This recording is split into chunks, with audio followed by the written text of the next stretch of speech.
SLV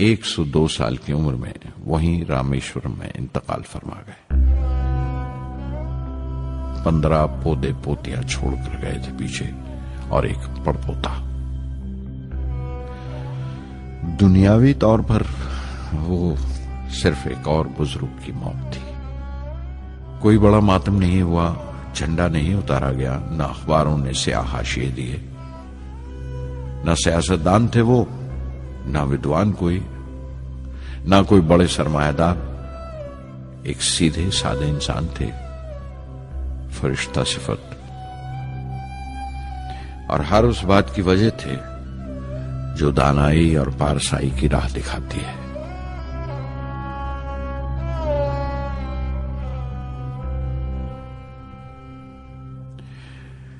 میں بہت دیر تک اپنی ماں کے پاس بیٹھا رہا، چپ چاپ، اور جب اٹھا تھمبا لوٹنے کے لیے تو اس نے روندھے گلے سے دعائیں دی مجھے۔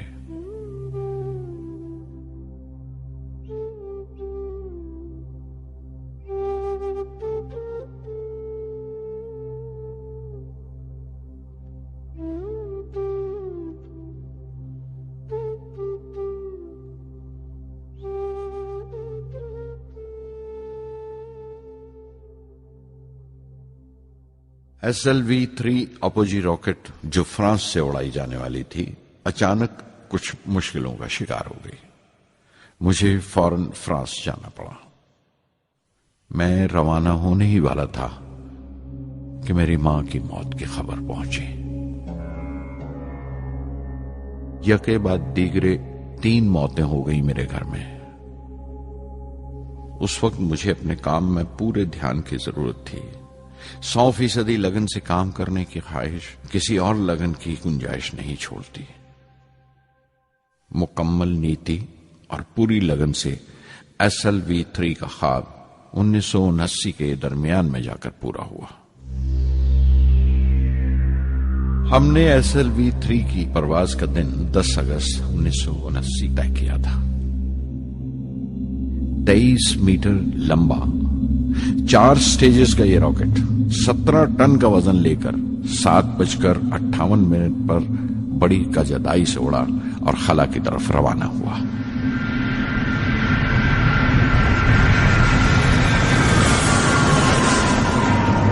پہلی سٹیج ہر طرح سے پختہ نکلی اور بڑے آرام سے راکٹ دوسری سٹیج میں داخل ہو گیا۔ ہم سب دم بخود رہ گئے، سانس روکے بیٹھے تھے۔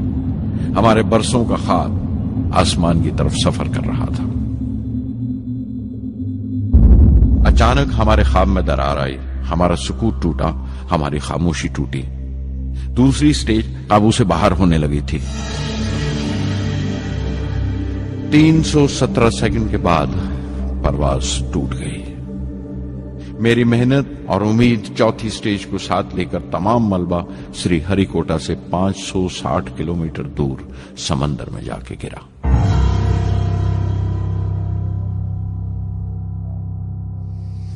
اس حادثے سے ہم سب کو سخت صدمہ پہنچا۔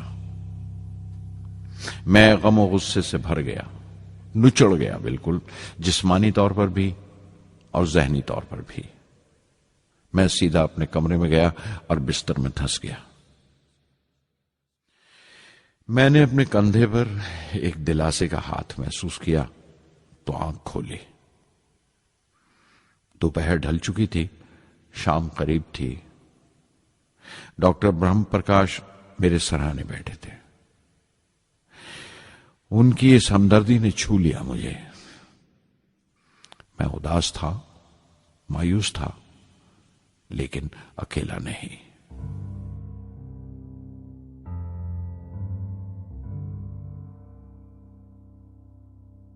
ہر شخص تکنیکی جمع تفریق اور بحث مباحثے کے بعد مطمئن ہو چکا تھا، سنتشٹ ہو چکا تھا، لیکن مجھے اطمینان نہ آیا اور مسلسل بے چین رہا۔ میں بے ساختہ کھڑا ہو گیا اور اعتراف کیا پروفیسر دھون کے سامنے، سر میرے ساتھیوں کو ناکامیابی کی وجہ دریافت ہو جانے سے اطمینان ہو گیا، لیکن میں اسے کافی نہیں سمجھتا۔ اس مشن کے ڈائریکٹر کی حیثیت سے اس غلطی کو بھی میں اپنی ذمہ داری سمجھتا ہوں۔ SLV-3 کی ناکامیابی کی ذمہ داری میری ہے۔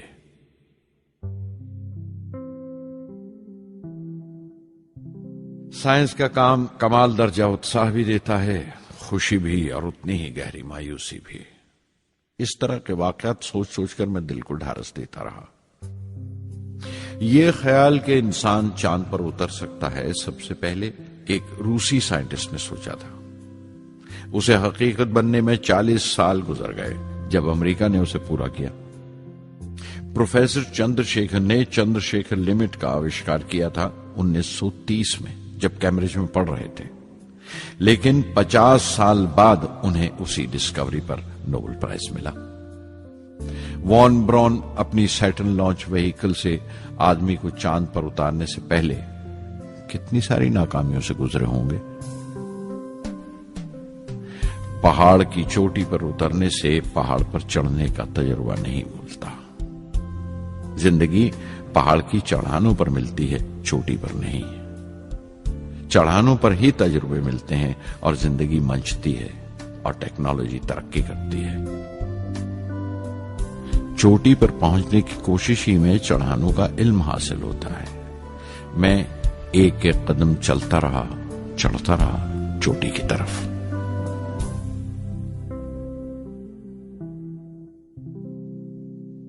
SLV-3 کی اڑان سے 30 گھنٹہ پہلے 17 جولائی 1980 کے دن اخباروں کی سرخیاں طرح طرح کی رائے اور اندازوں سے بھری ہوئی تھیں۔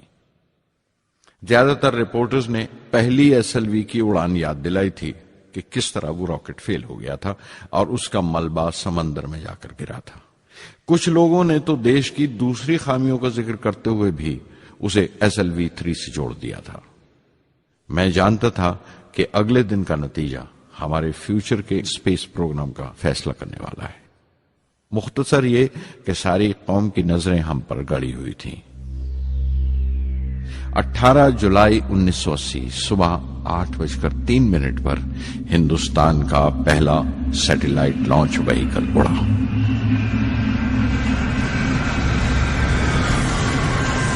میں نے روہنی سیٹلائٹ کا تمام ڈیٹا کمپیوٹر پر جانچا۔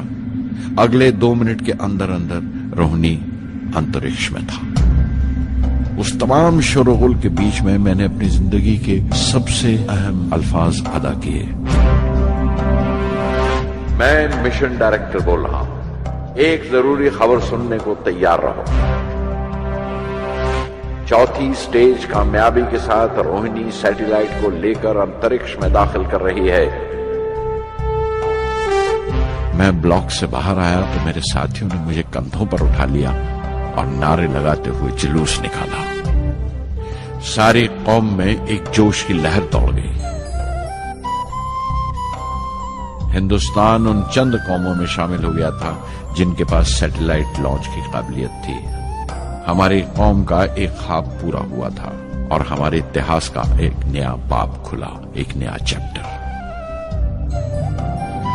پردھان منتری اندرا گاندھی نے مبارکباد کا تار بھیجا اور سب سے زیادہ ہندوستان کے سائنسدان خوش تھے کہ یہ پوری کوشش سودیشی تھی، ہماری اپنی تھی۔ میں کچھ ملے جلے جذبات سے گزر رہا تھا۔ میں خوش تھا کہ پچھلی 2 دہائیوں سے جس کوشش میں تھا بالآخر اس میں کامیاب ہوا، لیکن اداس تھا جن لوگوں کی بدولت میں یہاں پہنچا تھا وہ لوگ میرے ساتھ نہیں تھے۔ میرے ابا، میرے بہنوئی جلال الدین اور پروفیسر سارا بھائی۔